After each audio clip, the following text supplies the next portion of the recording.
How's it going, guys? It is Ryan and welcome back to a brand new video, and today we are at the streets of Monte Carlo for round 5 of our 2007 career mode, driving the Toyota of Ralf Schumacher, as we're jumping straight into qualifying for our one lap shootout, which basically means if you're new to the series we are only allowed to do one flying lap, and a new implemented rule that I'm bringing for the rest of the series, we are only allowed to use baseline setups, so no more custom setups no more.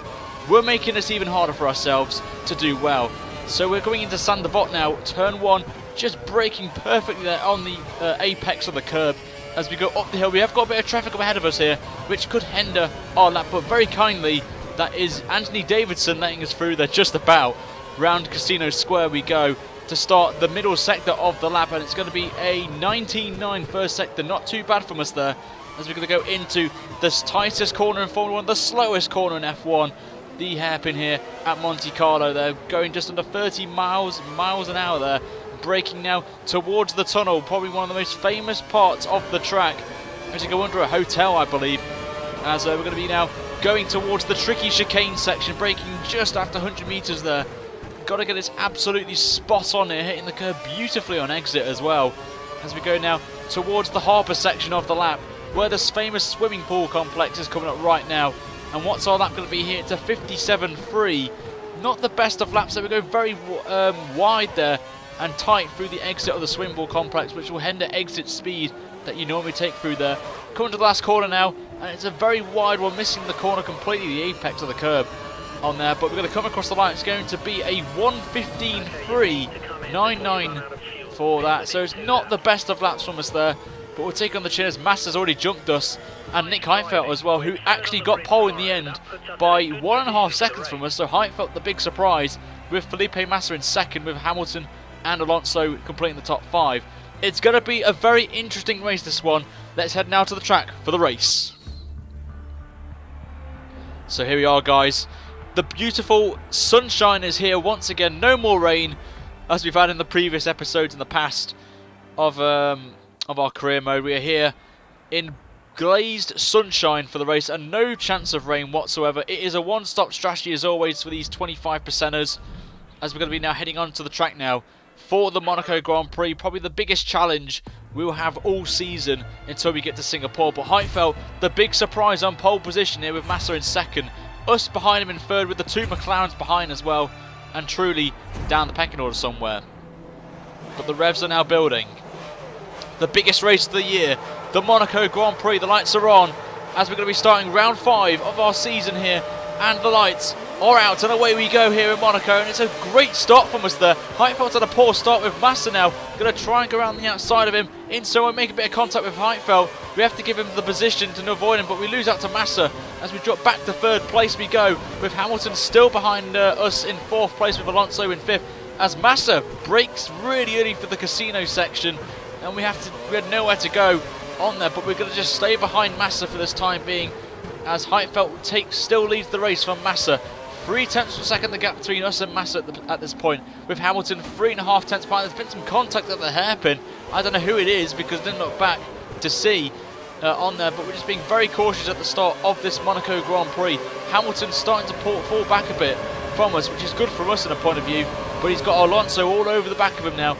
So there's going to be a nice inter-battle between the 2 McLarens in this race. But Heidfeld takes a beautiful exit there, starts to build a bit of ground on Felipe Massa, but we're still holding on to these 2 in front. Have a massive snap of oversteer coming into the swimming pool complex there. But the gap's now 4.5 tenths. We hit the wall slightly in the cone as well, which will definitely hinder us a bit, as Hamilton now is all over the back of us now. And Massa and Heidfeld are slowly putting away, but Massa is thinking of maybe making a pass soon as possible. Maybe the pit stops could help him on this one, but we're going to be starting lap 2 now, 21.6 for an opening first lap, but we're going to go straight to lap 3 as we hit the curb at San Devot, cutting the corner completely, and we just hit the wall and we get glued to the wall on there, and Hamilton will take 3rd place from us, and Alonso just cutting it past us. Kubica now sets the fastest lap of 14.9. So the mistakes have happened already, and it's only been lap 3, so it didn't really put me in a good mood at this point, losing a position to Hamilton at this stage of the race. So coming now into the hairpin section now, and we're only 6 tenths behind Hamilton, but Alonso's the next man we have to be careful of now of maintaining this 4th place. Top 5 was my goal in this race, but we have to wait and see how this pans out now. But you see Hamilton slowly pulling away from us slightly on that, but we are pulling away from Alonso, which is a good thing. But the leaders of Heidfeld and Massa, still next to each other, are pulling away from myself and Hamilton. So there's going to be a bit of argy-bargy, hopefully, between the 2 leaders, which would help us completely catch up with them. We'll have to wait and see as we're going into the swimming pool complex. We've gone up personal best in the middle sector now, with Alonso now nearly a second behind us. So we've done pretty well, but behind Alonso there's a big gap behind him, about 3 or 4 seconds between the next car, which I believe is Mark Webber. So it is very important we get this gap building so we can get out of that when we come into the pit lane. My strategy for this was to do 1 lap more than the rest of the pack. That is my challenge I've got to do today. As we've already got a retirement already with Hamilton now saying a 14.5 fastest lap, 2 tenths quicker than, not 2 tenths, 6 tenths quicker than us on that last lap. So we've got to get the foot down now and see if we can catch up to Hamilton and try and jump him in the pit stops, as traffic here in the pit lane is very bad. I've got to say, you will get held up most likely if you're in a pack, so if they all pit as well. So I had to stay out as long as possible to be the only one pitting, or not have a large number pitting, that we can make grounds of the rest of the pack who will be probably stuck in traffic in the pit lane, as I said. But as you can see, we're slowly gaining on the pack of Heidfeld and Massa, which is a good thing for us and Lewis Hamilton, as the 2 leaders are now starting to squabble. There is a bit of cloud cover emerging now as we go purple in the middle sector of this lap, which is good, as we've already pulled 1.3 seconds on Alonso, and now the gap to Hamilton is slowly crawling down to exactly a second. 1.1 to be precise now, as we come out of the exit now onto the pit straight for lap 6 of this Monaco Grand Prix, and it's now a 14.5 from us, setting a new fastest lap of the race on there. So we're getting some great push now on there. Alonso gained a bit on us in the last sector, and Hamilton as well gained a bit of time on us there. So we're quick in the middle sector and the first sector, but we are slow in that last sector. So we need to really think about that as we go later on in the race now. But as you can see on lap 7, me and Hamilton are putting the gap ever closer to second place of Felipe Massa and Nick Heidfeld, who is still leading this race here. But we're going to come into the territory now of the pit stop window as we've gone purple again, and we hit the curb of the swimming pool complex, just braking a bit too early there and turning in as both Heidfeld and Massa dive into the pit lane to make their only stop of the race, with Alonso doing the same as well. Me and Hamilton stay out, so I was going to be potentially pitting with Hamilton, but I decided to stay out and do another lap just to get on my own, get some free track air, and just punch in fastest laps if I can on there. As we've got another retirement from the race there, dropped from 21 to 20, 21 to 20, sorry, and we've gone purple in the middle sector, which is a massive bonus from us onto lap 9, coming to the halfway distance of this race, and we're going to be diving into the pit lane to put a set of the prime tyres on.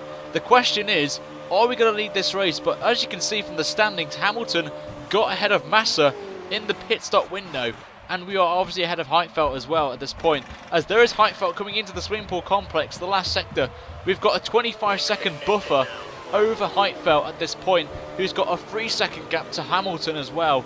So are we going to be out ahead of Heidfeld? That is the big question, and it'll be the biggest jump I've ever had in a career mode episode in a long time, as there is Heidfeld crossing the line now, and we will jump to the lead of the race there. A brilliant strategy from us there to stay out with the traffic around us as well. So we will lead this race for Monaco, and it could be a first win in quite a few episodes, I've got to say. A bit disappointing from that point of view, but we're onto the next lap now, as Heidfeld is all over the back of us now, as we're going to come into Sainte Devote now for lap 11 and to start the second half of this race. We're going to be braking really late into the corner. We go wide, we hit the wall, and we get glued into the wall, and Heidfeld has nowhere to go, and Hamilton makes contact with us as well. People are crashing everywhere. I don't know what's going on behind with the AI. They could have just gone round me, but they're all blocking. There's a blockade actually with Heidfeld, and I believe that's Massa as well, causing a blockage there. And that's not what I really wanted to see in a career mode. It's the first time I've ever seen a pile-up in a career mode episode around here that I have seen legitly, and not by us deliberately crashing into people. So being glued to the wall, Heidfeld had nowhere to go, hit the back of us, and Massa hit the side of the car as well, and Hamilton as well.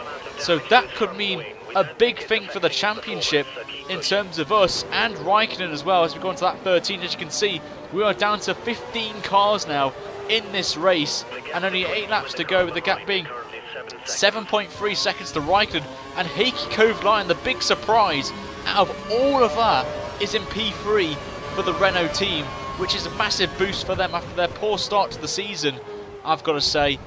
And as we take a bit of curve there, but not getting anything from the stewards, which is a bit strange compared to what I get in 2015 now in the F1 game there. But that incident has really made this race a bit dull, if I'm honest, because the gap is big between us and Raikkonen, but Raikkonen has been picking up the pace a bit with the damage we've got. 7.2 seconds is the gap, but Kovalainen is now 1.1 behind Raikkonen, so maybe Raikkonen will be under pressure from the Finnish driver of Kovalainen now. As you can see, we're setting 1/16s, which is nearly 2 seconds slower than what we did originally, as we have a bit of a moment there with the gearbox. But as you can see there, the gap was 6.5, so Raikkonen is gaining on us, not by much, but he is gaining ever so much, and it's now 6 seconds now to Raikkonen. So Raikkonen is on the charge now with this damage. I don't know if we can hold him off if the pace continues to drop like that. We've only got 5 laps to go now as you come across the line. Big improvement, and Liuzzi sets the fastest lap of 14.5. Probably one of the biggest shocks I got from this race, I've got to say. Liuzzi putting in a purple lap, but he has got pace, as you saw in Malaysia in the second round. He has got pace on some tracks, so one to look out for the remainder of the season. We have to wait and see on that. Coming now, we've gone purple in the first sector just to illustrate the pace we have on there. On that last lap, but on lap 17 we set purple again by 6/100ths.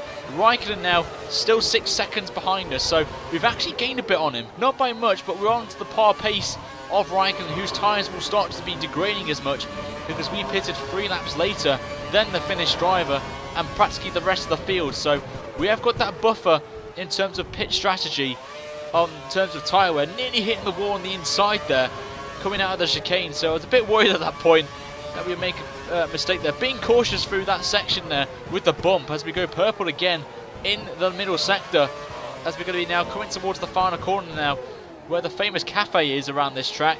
And we hit the wall again, which is not what I want to see, but we are gaining a bit on Raikkonen as Mark Webber now sets the fastest lap now of 14.2. Now, as we were set a 14.5, so we're only 3 tenths off Webber's pace, which is quite a surprise, I've got to say. I did change the front brake bias to move it to the rear, just to help us with a bit of braking in the corners to try and maybe give us a bit of hand with turning in a bit easier on this one. But we've only got a few laps to go here in this race, but we're going to be now going to lap 20. As nothing really happened, if I'm honest, but we're going to come now to the end of the race now, and the gap to Raikkonen has increased slightly. Nothing really happened to him, as I think he got held up by traffic as well, which didn't really help his cause to win this race. But we've gone purple again in that middle sector, and the gap to Raikkonen will most likely be increasing, but we're going to come now into the final corner. Now we go 8 seconds in the gap, but it won't do anything for Raikkonen. We will win the Monaco Grand Prix, not in the way that I would like to have happened with the crash we had, but we will win.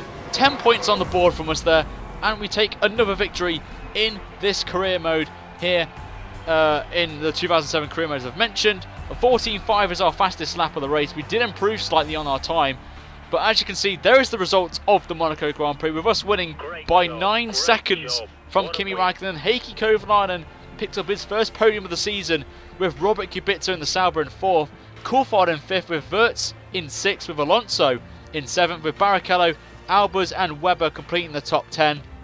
And the confirmed retirements, as you can see there, Hamilton, Heidfeld, Massa, Fisichella, Sato, Sebastian Vettel, which I don't really see that in real life now, and Anthony Davidson being the 7 retirements from this race on there. But it was a mad race that was, with the crash we had being glued to the wall and then pile up galore behind.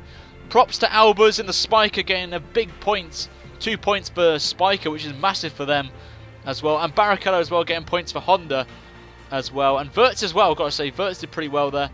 But all resumed as normal, as you saw there, as we'll be now in Parc Fermé, and there is us out of the car now, getting a massive big thumbs up from the crowd there, and win for Ralf Schumacher, a win for Toyota, which puts us back in the title hunt once again, as we've still got plenty of races to go in the season. But now let's look at the championship standings after Monaco. So here are the standings then. Raikkonen now on 41 points, but Ralf Schumacher has moved up to second place on 25, with Hamilton's retirement dropping him down to third, staying on 22 points. The big jump this week was Robert Kubica up to fourth place with 19 points, with Heikki Kovalainen as well moving up with 16 points. Massa's in 6th place with 15, with Fernando Alonso now in 7th with 14, Mark Webber in 8th with 10, and Coulthard with 9, and Nick Heidfeld, who had a strong start to this race, being retired, finishes is now in 10th place with 7 points. Hopefully you guys enjoyed this episode of the 2007 career mode, and next time we are at Canada for the next round of the championship, round 6 of the 2007 season. Make sure if you haven't already to subscribe to the channel for more F1 content, and like this video as well. Until next time guys, have a great day, and I shall see you guys for Canada. Until then, have a good day guys, and take care.